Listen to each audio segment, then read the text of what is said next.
Welcome to Intended Consequences, the official podcast of the StrategyCorp Institute of Public Policy and Economy. I'm your host, Mitch Davidson. Today I'm excited to be joined by a great guest, Tim Hudak. Tim is the CEO of the Ontario Real Estate Association, which represents Ontario's 70,000 realtors. As many listeners will know, prior to his time in OREA, Tim was the member of provincial parliament from 1995 to 2016 in the Niagara region, and his time in provincial politics included several ministerial posts and, of course, 5 years as leader of the Progressive Conservative Party of Ontario from 2009 to 2014, where he led the party into both the 2011 and 2014 elections. Tim, thank you so much for coming on the program today. Yeah, of course, Mitch. Thanks for having me on. It's great to work with you again. Great to be on the podcast. And I like the name, Intended Consequences. Yeah, well, we try to, on the program, talk about policy initiatives and options that do what they're supposed to do. So that's a really good segue because, the first question, and we should throw out a bit of a disclaimer here, is OREA just recently released a report entitled Rebuilding Ontario, a Framework for Recovery. And it's all about how the provincial government can use the housing sector to help stimulate Ontario's economic recovery from COVID-19. And of course, we at the StrategyCorp Institute worked in conjunction with you on that paper and wrote it together. So that's a disclaimer here that we're going to be talking a little bit about that today on the program. And it is an intended consequence in terms of some of the policy initiatives there. So let's just start with the obvious question, which is, what are some of the highlights from the report, and how do you see the housing sector impacting the COVID-19 economic recovery? Yeah, for sure. Thanks for those kind words. And let me just first, Mitch, throw an intended consequence back at you. It's great to work with you again. Certainly admire the work that you did as the head of policy for Premier Ford and former leaders before that. I think with Brown and Wilson. You're part of my team there back in the day when you were starting out too. So thank you for your contribution to public service. Yeah, you don't get to interview the boss very often, so. And so, our intended consequence was by working with you and what you've built there at StrategyCorp, who are one of Canada's leading consulting firms, was to have a paper that would be taken seriously by key decision makers, both in the civil service and the political level, and it would have at its core a theme of how real estate can help Ontario's confidence and economic recovery. Look, I think, you've talked about this. I think that the Prime Minister and Premier, municipal leaders like Mayor Tory have done a very good job working together, trying to keep us safe. The next stage is how do we get more people back on payroll? How do we get the economy kickstarted? And we believe fundamentally that real estate can be those jumper cables, Ontario's economic engine. So you helped us construct 15 different recommendations, but the three I'd like to key on today: a land transfer tax holiday, a home renovation tax credit, and opportunity zones to spur investment in areas facing an even worse decline in the province as a whole. Mm-hmm. Yeah, and there is a lot to chew on there. And so we're going to get to those three, and let's get to those three in depth. But before we do that, I think it's important to note that the paper itself is broken into three different parts, right? So it's got a focus on creating jobs, then of course housing as a specific stimulus of the economy, and then long-term fixes for supply, which has been sort of a consistent housing issue over the years. Before we get into the land transfer tax and some of those, it strikes me as a bit different that the Association for Provincial Realtors has some recommendations on business education tax changes or childcare supports. Like, how important was it? Because I know this was something that OREA was pretty adamant on including. How important was it to take that holistic view of the economy wide and not just housing only issues when you're putting this together?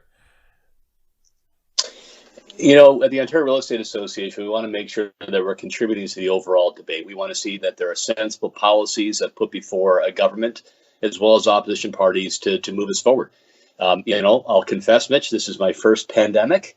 I'm not sure how it's going to end, but I wanted to make sure, as our leadership at OREA, that we could contribute seriously to the debate, put an array of options before government of the day to help move us forward. And you're right, we do enter in non-traditional territories for real estate association, including making sure our schools are open to help our kids and to free up parents to get back to work.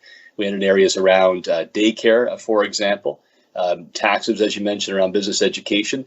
Look, that's why we're working with you and StrategyCorp as well. We wanted to have a thoughtful document that could be a roadmap for this province when they start turning their focus to economic recovery.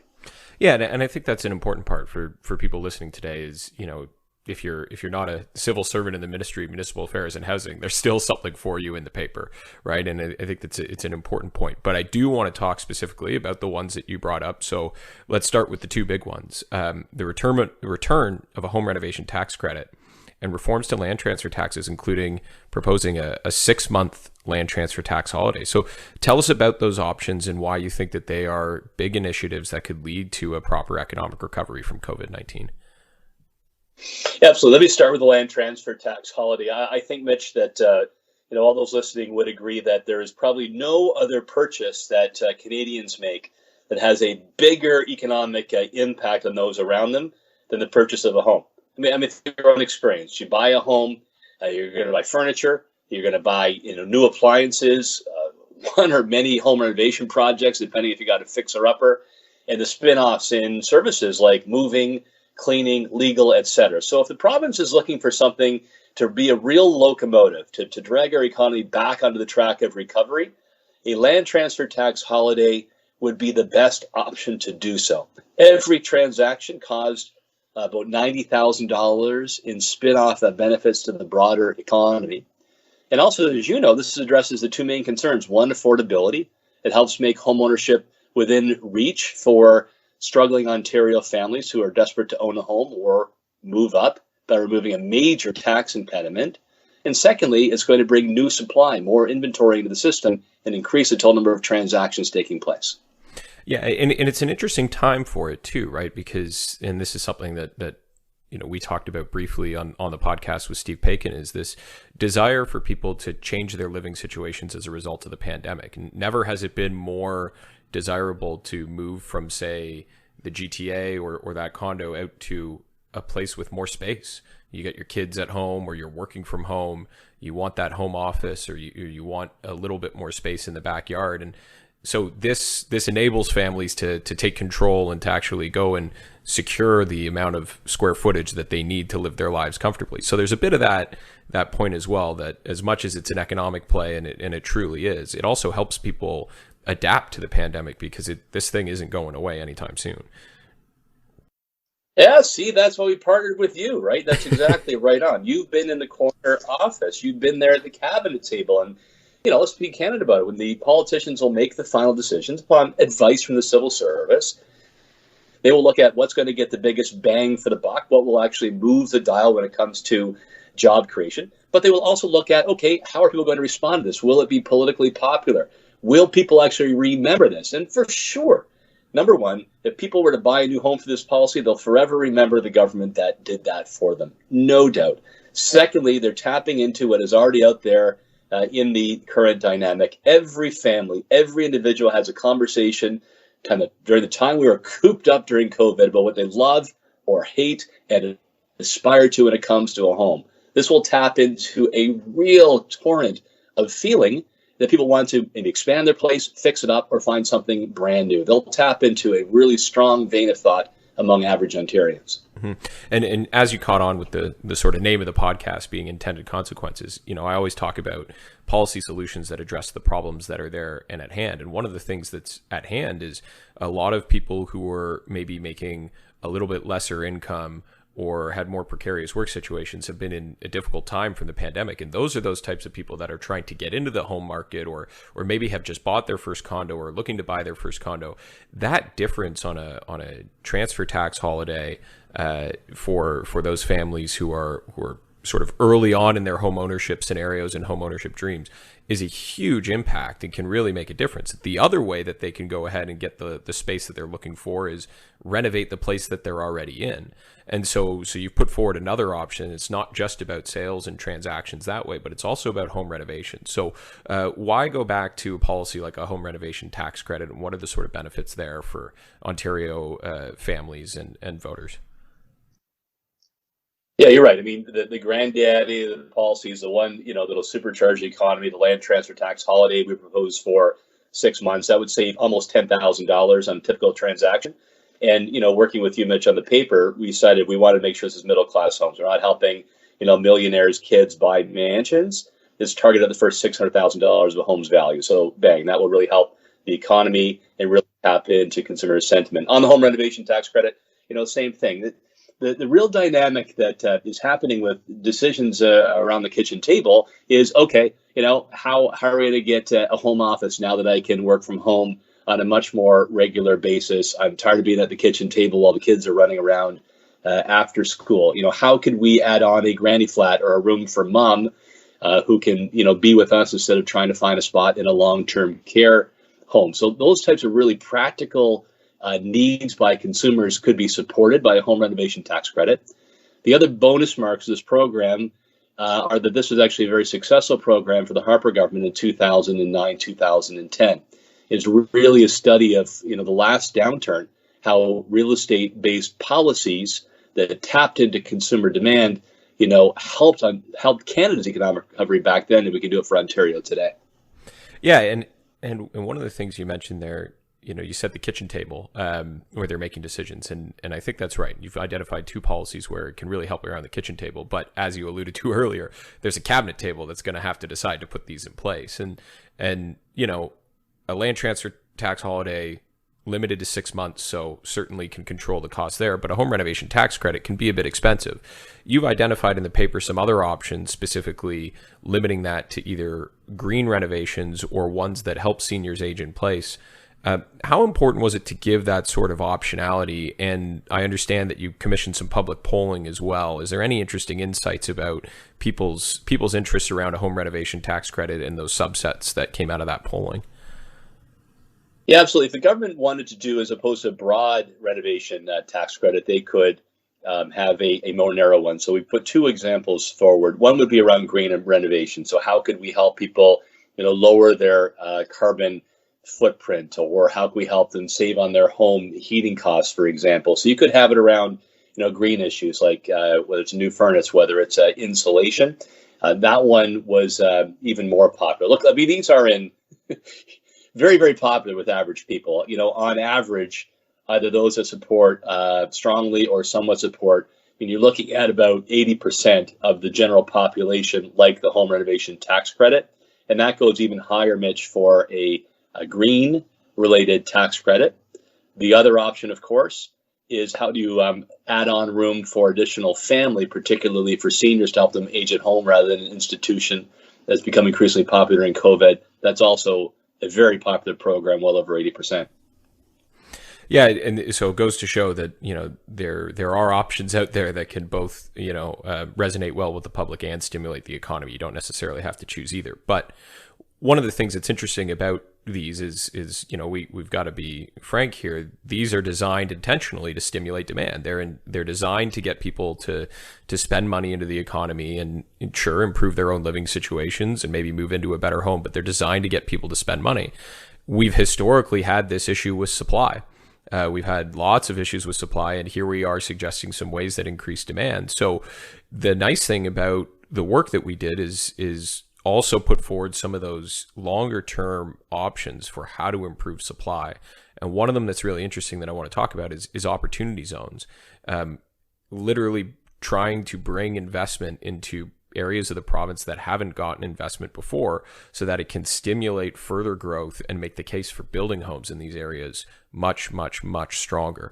Talk to me a bit about why opportunity zones are something that the Realty Association is supportive of, and that you've been yourself publishing, I think, an op-ed in the Toronto Star about. Yeah, absolutely. And you're right. I mean, the biggest challenge around real estate these last number of years has been a lack of supply, lack of inventory. Demand has been healthy pre-pandemic, and there are not enough homes. There's like a cruel game of musical chairs, with a lot of people looking and not enough chairs to land on. And that was really pushing home ownership out of reach for middle-class Ontarians. So we came up with the idea of opportunity zones. Well, we didn't come up with it, we borrowed it. It's very popular in the United States. Mitch, it's one of the few things that Republicans, Democrats actually agree on in the current economic environment there. It's very popular in the UK. But basically it would allow the province to declare, for example, an impoverished inner city area with high levels of unemployment and no jobs, perhaps a rural and northern community that's lost its major industrial job supplier, or a brownfield in the middle of a city, to declare them opportunity zones. Now, that would mean there would be a toolbox of initiatives to lower the taxes in those areas for development, to speed up approvals, to lower fees, and to reduce red tape overall. They could really be a spark to help put more people on payrolls, encourage investment, and along with it, affordable housing options for people in those communities or neighborhoods.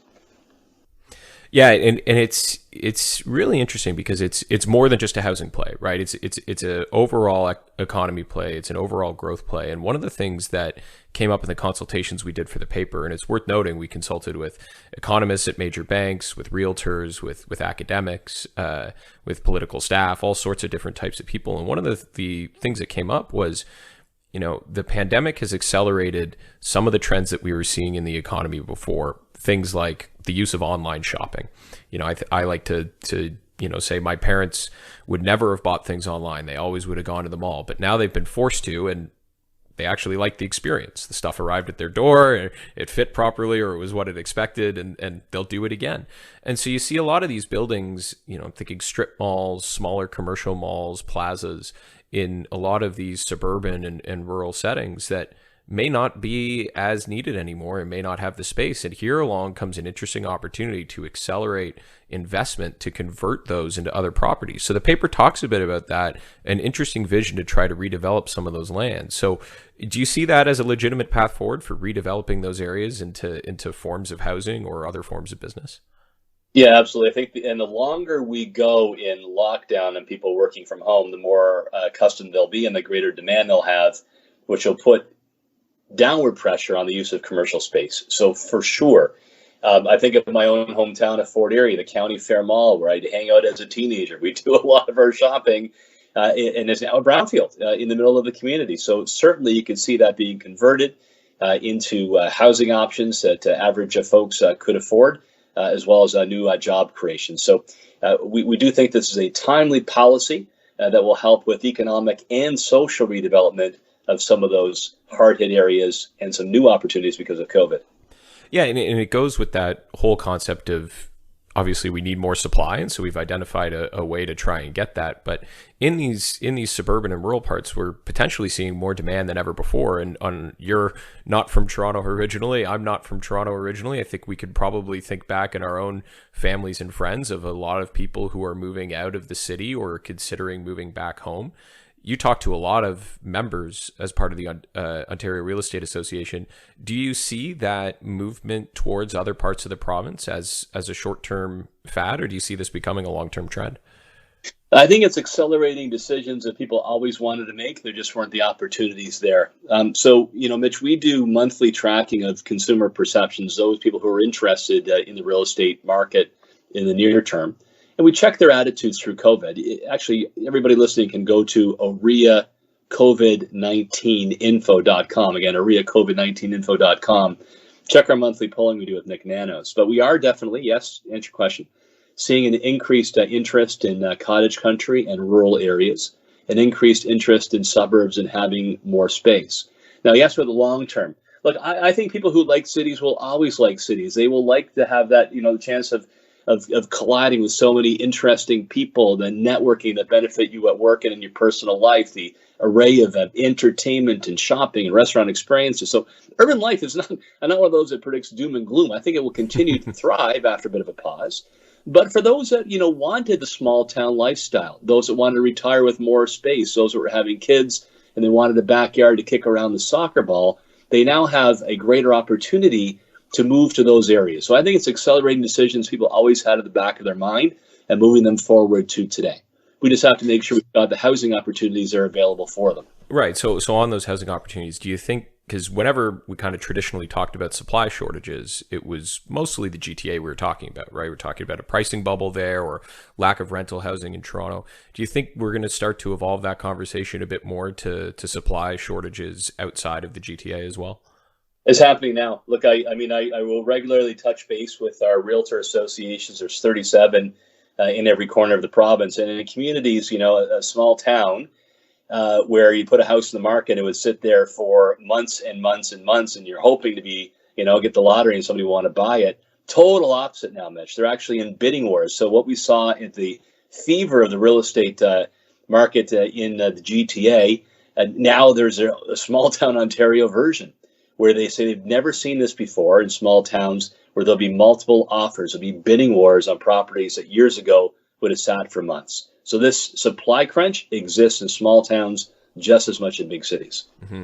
And always harder to try and build homes at the pace that people are buying them. So hopefully some combination of the 15 recommendations that we put forward can help alleviate some of those issues. And for people listening, you can obviously find that paper on OREA's website and take a look at it, and encourage you to send us feedback, both to myself and to OREA. But I've got Tim Hudak on the podcast, and obviously we've talked a lot about housing issues in the Ontario Real Estate Association, but I'd be a little remiss if I didn't tap on some of your political expertise and time as leader of the Ontario PC Party, and as already mentioned, technically my boss once upon a time as well. So I want to get your thoughts on the happenings of Ontario politics today. The pandemic, obviously a unique challenge, something that we haven't dealt with in our lifetimes or faced before.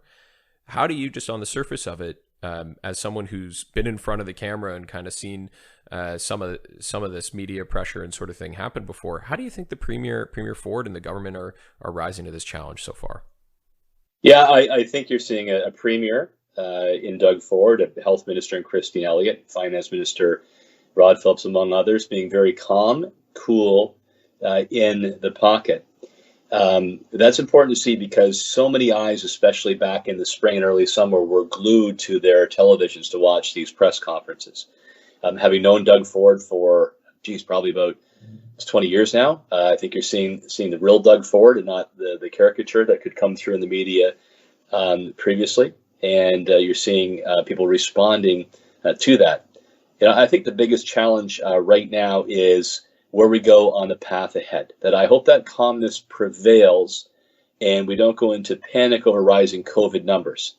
I think the worst thing we could do would be to make decisions based on public opinion on the top line numbers of how many COVID positive tests there have been, as opposed to what's truly important. Can our healthcare system handle it? What are the levels of intensive care, ventilators? You really have to be thoughtful to balance the impacts on our mental health well-being, on the economic well-being of the province, with some consumer panic around numbers, and hope they stay calm in the pocket and make the right calls. Yeah, it's an interesting point, because I was saying on a panel last week, at the start of the pandemic, the obvious thing to do was to hide from the virus.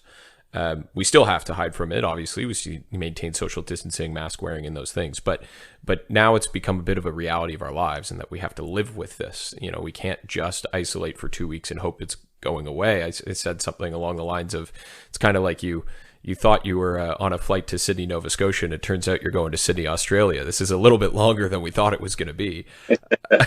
But the premier has obviously risen in popularity as a result of how he handled the first time around. So how hard do you think it's going to be to balance those competing priorities of taking those drastic measures that we saw first time around, and balancing the economic health of the province and people's social health as part of that as well?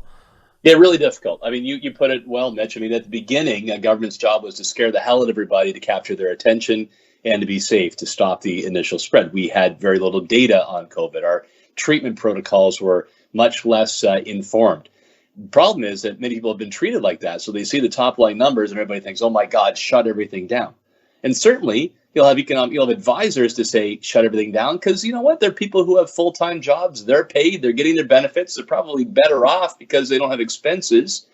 You got to look out for the people who are worried about losing their investment and their small business, the person who has lost their job and their chance to gain critical skills that will benefit the rest of their lives. So I do hope that they remain, in touch with the COVID have-nots, so to speak, to have them in their thoughts too, to help with sensible policies, properly targeted, help them get back on their feet and avoid the siren song of panic to go back to a shutdown across the board that some may advise. Yeah, it's an interesting message, and because I think one of the things that I'd be interested in your point of view on, as someone who spent so much time at Queen's Park, you've read a number of provincial budgets and those sorts of things. You got a really good understanding of how the provincial policy situation works, and I mean, there's a lot of sort of not to riff on the name of the podcast again, but there's a lot of unintended consequences that have happened as a result of the pandemic, and certainly as a result of the shutdowns. I think of things like the fiscal health of the province. We're going to be running a deficit this year somewhere in the numbers between 30 and 60 billion, and I'm just pulling that out of the air, and that'll be the largest deficit in province's history by far. I mean, are there any of these sort of unintended consequences or behavioral changes that have come out from the pandemic, either that are already apparent or you think might show up, that you're worried about if you were at the provincial decision-making table today?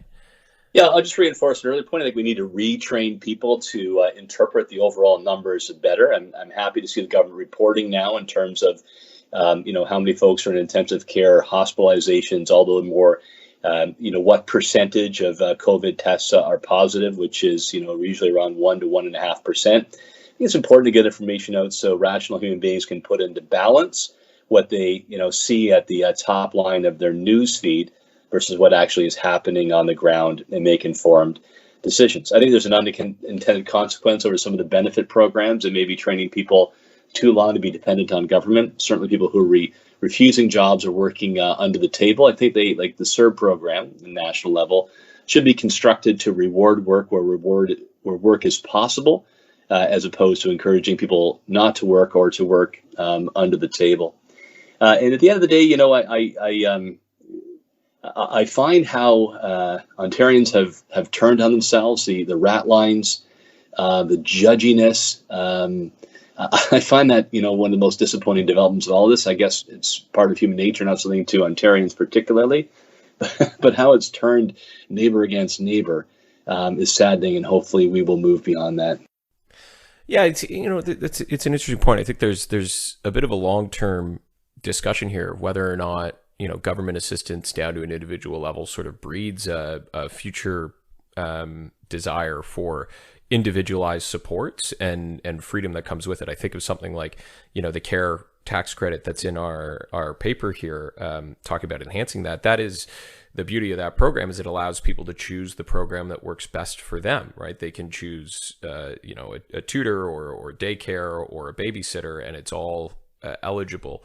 It's not one size fits all. And I wonder if that's one of the long-term consequences of this, is that people are now used to or expecting government to give them full flexibility and full functionality. That could be good in some cases. It can also be difficult if that's only types of support that they want to receive. So some long-term trends that are interesting, but I want to make sure that we got it. We got to end the podcast on a high note. We can't talk just about pandemics all day long. So, you've traveled every corner of the province in your roles before and in your current role. I mean, you've seen things like realtors moving to virtual open houses and finding ways to be impactful in their community, even if they're not allowed to physically do their jobs for periods of time. Does it surprise you to see this sort of Ontario spirit, or how resilient some people have been, and kind of how do you think overall, be it realtors or Ontarians generally, have come through this so far? And I'm just kind of curious, as someone who's been around and who's seen the province and seen how they've handled this, if your just general thoughts on that. Yeah, I already ranted on the downside of all this. Appreciate you wanting to do on a positive note. And I think a greater clarity and appreciation of what the numbers mean.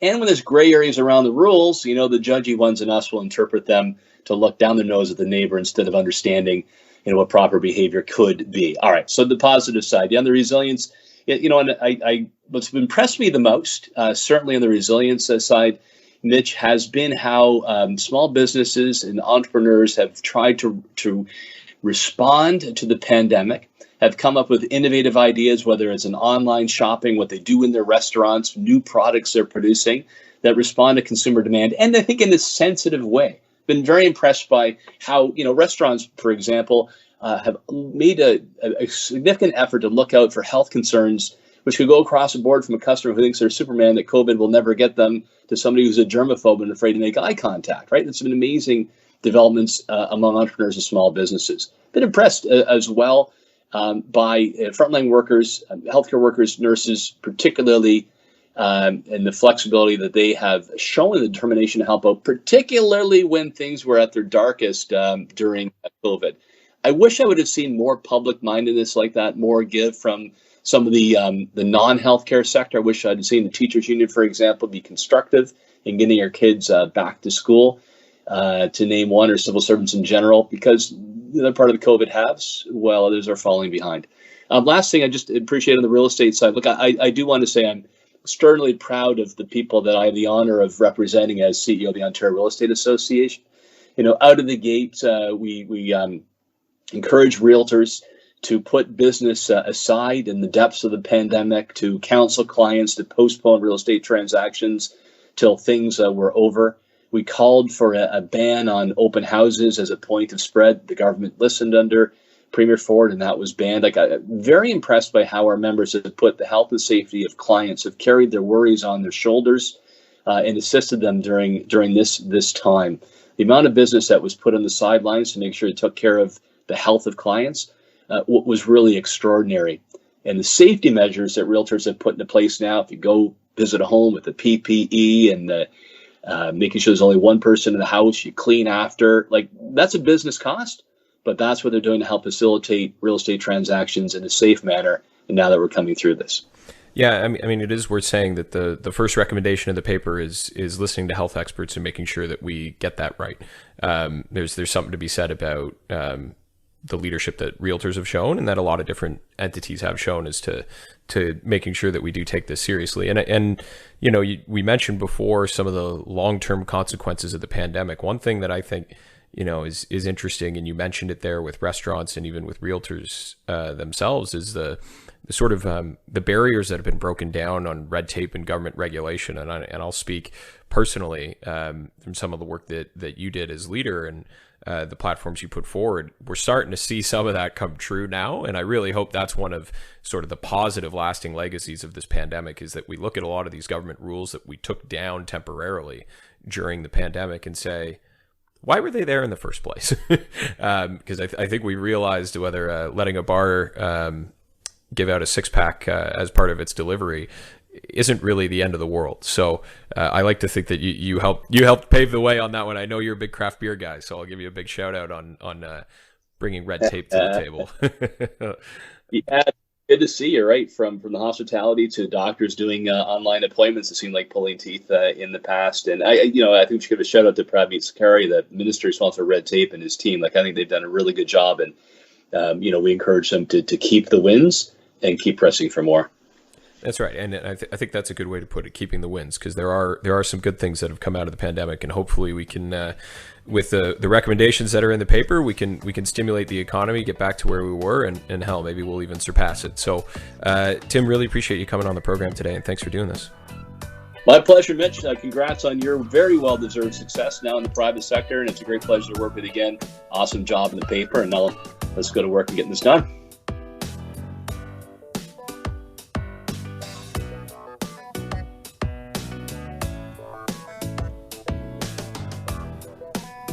Thank you for listening to Intended Consequences, the official podcast of the StrategyCorp Institute of Public Policy and Economy, produced by Sarah Bordeaux and myself.